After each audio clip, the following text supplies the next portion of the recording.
The following is an exclusive presentation of the Carolina Panthers and the National Football League.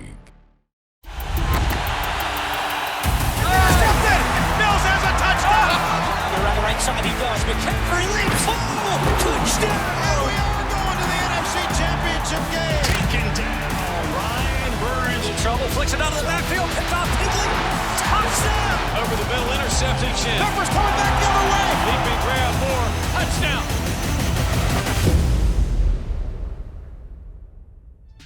Hello everyone and welcome inside the Panthers Huddle, powered by AWS. I'm your host, Kristen Balboni. We've got a great show for you today. As always, head coach Matt Rule and Panthers legend Thomas Davis will be stopping by. And later, break out your passports because we are going international. Steve Smith, the Top Cats, and Sir Purr traveled across the pond for a Panthers viewing party all the way in Frankfurt, Germany. Be sure to stick around for that. You won't want to miss it. But back home, it's another week of practice as Carolina prepares to host division rival New Orleans this Sunday.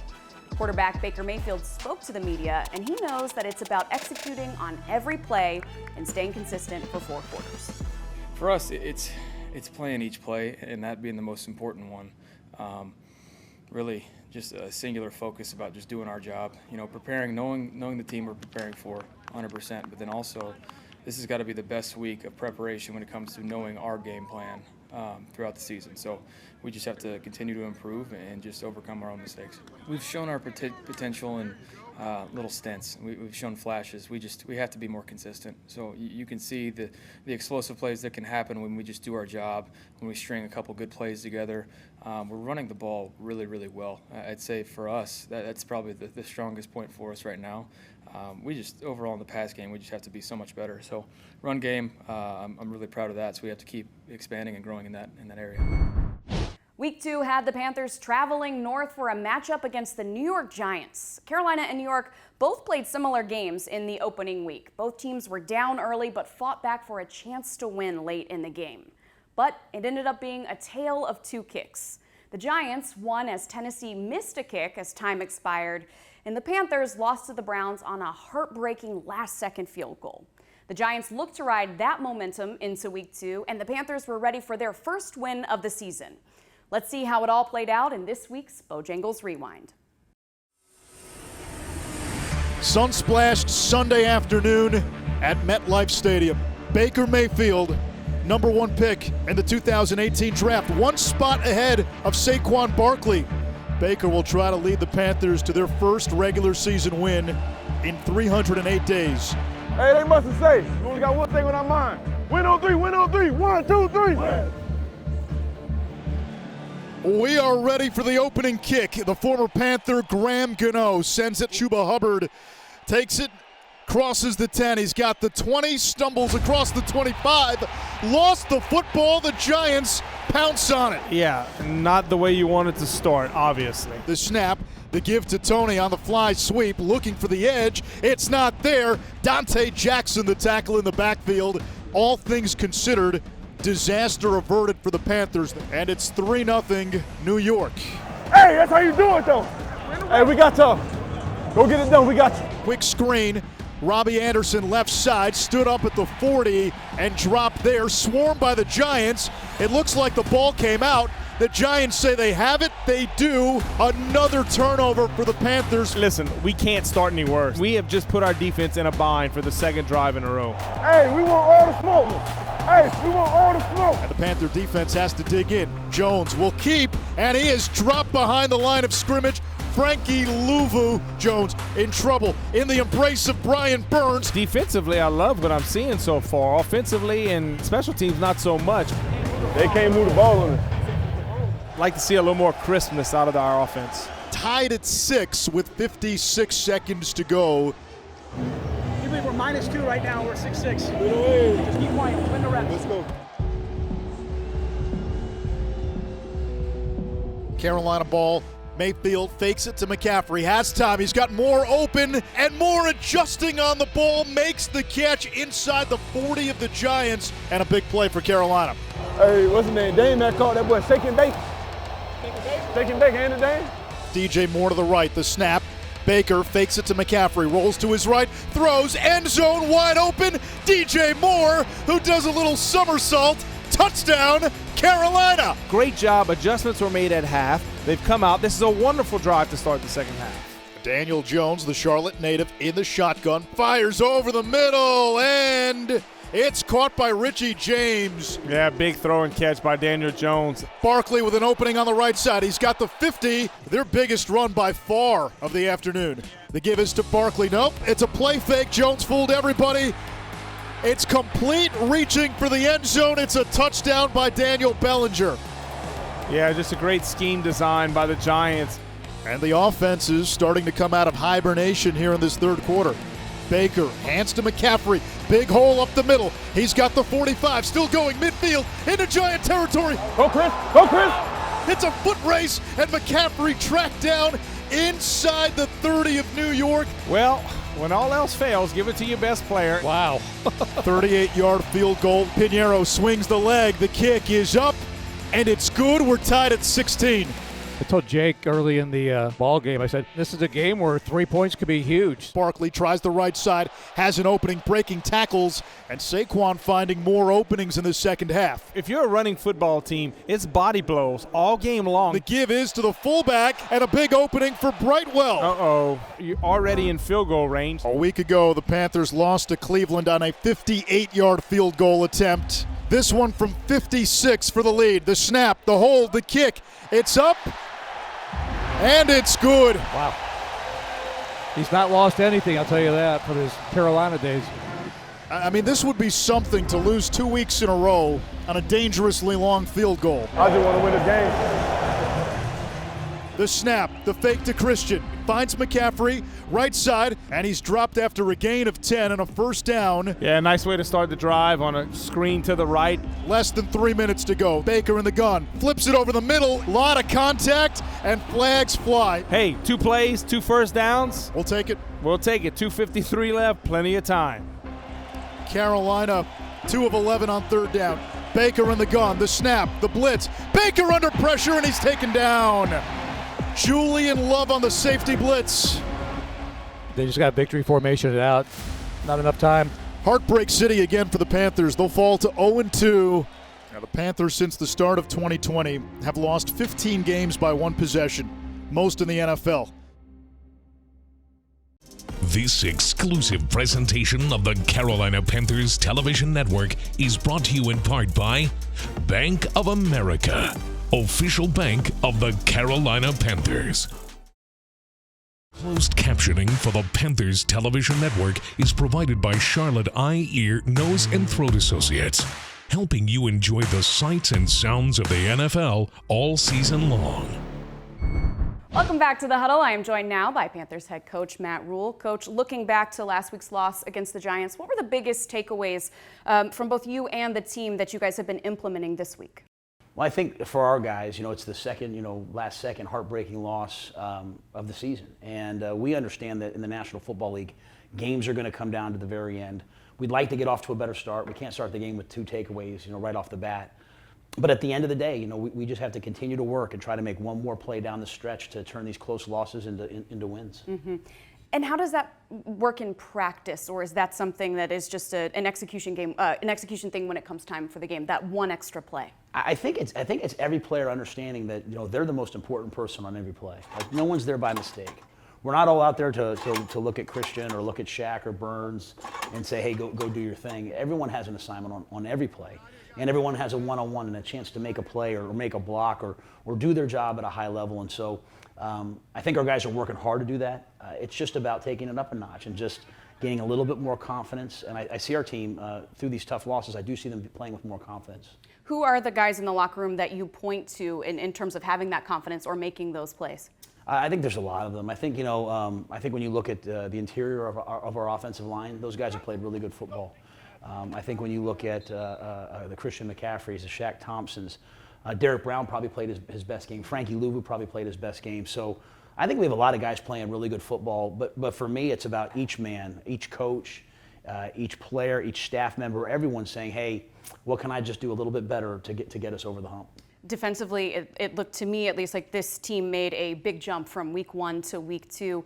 How did you look at their performance, and what do you want to see from them week 3 against the Saints? Yeah, I felt the same way. I think the two areas that we have to improve upon are, playing better in the fourth quarter. I think as the game goes on in the last 2 games, if we just hold them to 1 less field goal, we have a chance to win. And then we have to start taking the ball away. As I said, we have guys on our defense that I believe can make a ton of plays. I think they can not only take the ball away, they can score. They can do things to flip entire games. And so I want to see them go do it. Offensively, how have you felt about the performance the last 2 weeks? Well, it's not up to our standard yet. I think we're an offense that you see flashes. You see a 16-play drive. You see coming out of the half going right down the field and scoring a touchdown on an explosive play. But we just don't quite have the rhythm yet that I think that we're looking for. And we're going to continue to grind at it. We have a play here, a play there, but we're better than that. And I think it's about staying on the field on third down, extending some drives, and then we run the red zone 4 times. We have to come away with touchdowns. As you look at this Saints team, of course, you have a lot of familiarity with Dennis Allen. But now as the head coach, have you been able to pick up on things on tape that it's different than a Sean Payton coached team? Through 2 games, they look so much the same. Obviously, he's still running the defense. Coach Carmichael, who's been there as the offensive coordinator for years, is continuing to run the offense. I think the biggest thing is they have different players. They have some of the same names back, but you add in a Jarvis Landry, you get Michael Thomas back, draft Chris Olave, and they become a lot more dangerous on offense with that receiving core. Bringing Tyrann Mathieu on defense. Those are some household names that we respect. So it's a really good team. They came back and beat the Falcons on the last play of the game. They had a chance. It was 3-3 with 7 minutes left against the Bucs. Had a chance to win that game, so it'll be quite a battle. All right, Coach. Thank you so much for the time. We appreciate it. Thank you. Next up on the huddle, Panthers legend Steve Smith, along with Sir Purr and the Top Cats, take in the sights and sounds of Germany as they hosted a watch party for the game.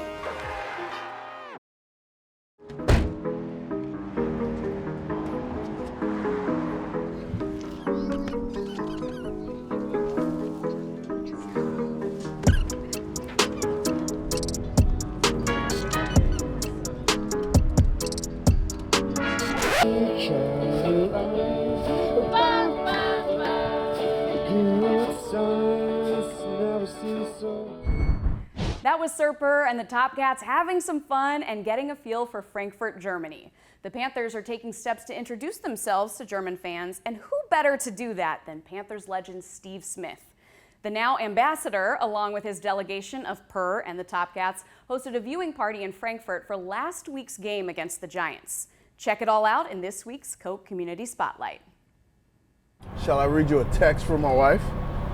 We're on the Autobahn going 120 miles per hour like it's nothing. Her reply is, oh gosh, right up your alley.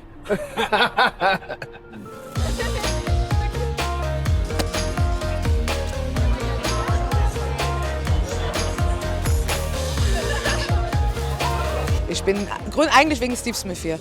Klar, auch das Spiel zu sehen, aber Steve Smith zu sehen, live zu sehen, war für mich schon immer ein Traum gewesen.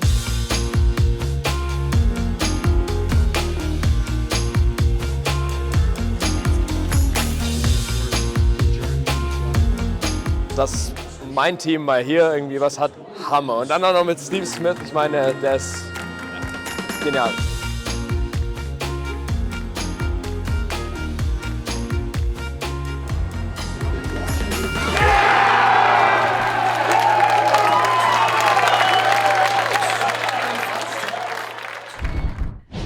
Back to the huddle. I am here in studio with the legend himself, Thomas Davis. TD, we were both in New York for the Panthers' last game against the Giants. Another close loss. Lose it by 3 points. What did you see from the Panthers in this game? This game to me just really boiled down to the mistakes that happened in this game. When you come out and you open the football game up with a fumble on kickoff, and then you come back to your next possession on offense after you just fumbled the ball and you fumble again, you're just creating extra opportunities for the other team. And that's something that this football team early on in this stage, we cannot allow to do. And another thing, we have to do a much better job of creating turnovers. I don't think we had a single turnover in the first 2 games of this season so far. How does that defense create turnovers? What would you like to see from them as they try to get their first turnover of the season this week against the Saints? You know, one of the things we have to do, we have to be more intentional about punching the ball out. That's one of the things I know these coaches stress. I'm at practice, I see them talking about it all the time, but it has to translate over into the field. The guys have to go out and do a much better job of trying to punch the ball, trying to rip the ball. If you watch the Giants game, from the beginning, those players were all about taking the ball away. And that's something that this defense has to incorporate once we start playing football games. And I want to talk to you about the strides the defense did make, though, because we stood here last week. We talked about that defense against the run. They were going up against Saquon Barkley. And you were like, look, they have to be better. And they were. They absolutely were. So what improvements did you see from this D from week 1 to week 2? This defense focused in.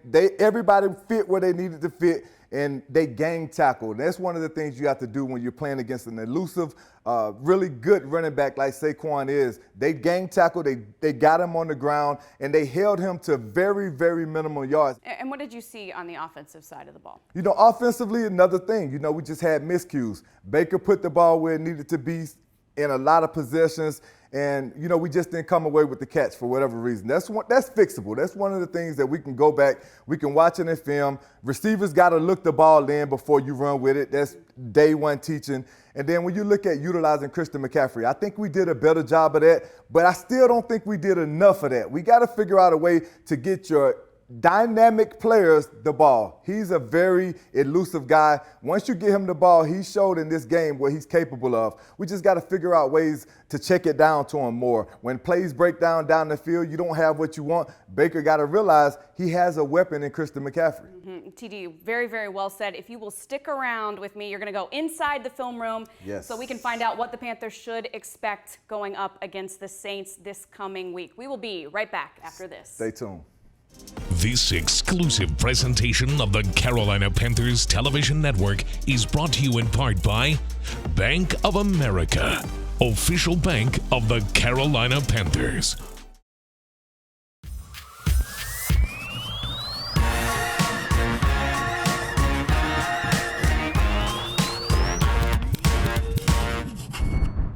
We are here inside TD's film room. TD, week 3, Panthers are facing a well-known rival in the Saints.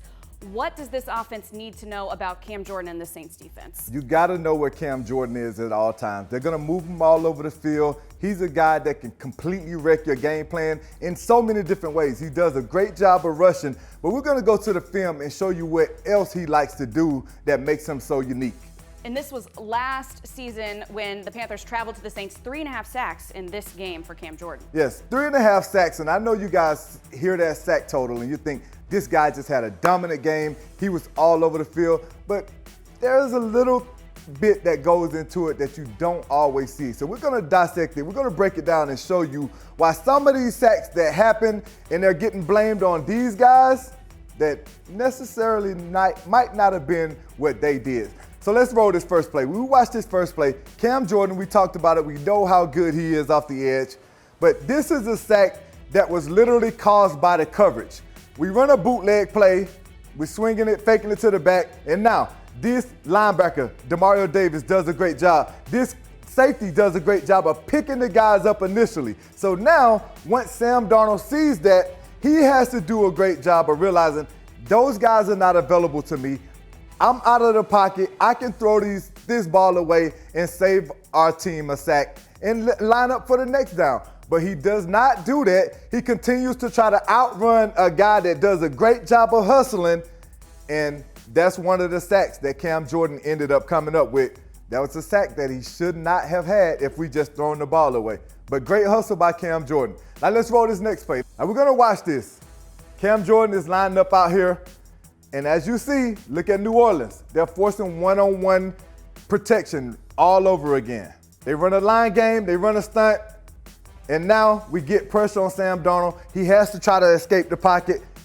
We just talked about Cam Jordan, what he loves to do. He hustles all over the field. He continues to go, and this was one of his half sacks. Him and Quan Alexander ended up with a half a sack. So these are the things that don't always go on the offensive line, But when you look at what happens with the quarterback has to make smart decisions as well, because Cam Jordan is a guy that's going to come with relentless effort, relentless pressure all game long. So that's one of the things that we really have to focus in on. I love that. Moral of the story, as you said, always know where Cam Jordan is on the field when you are playing the Saints. TD, speaking of the Saints, the Panthers win this game if what?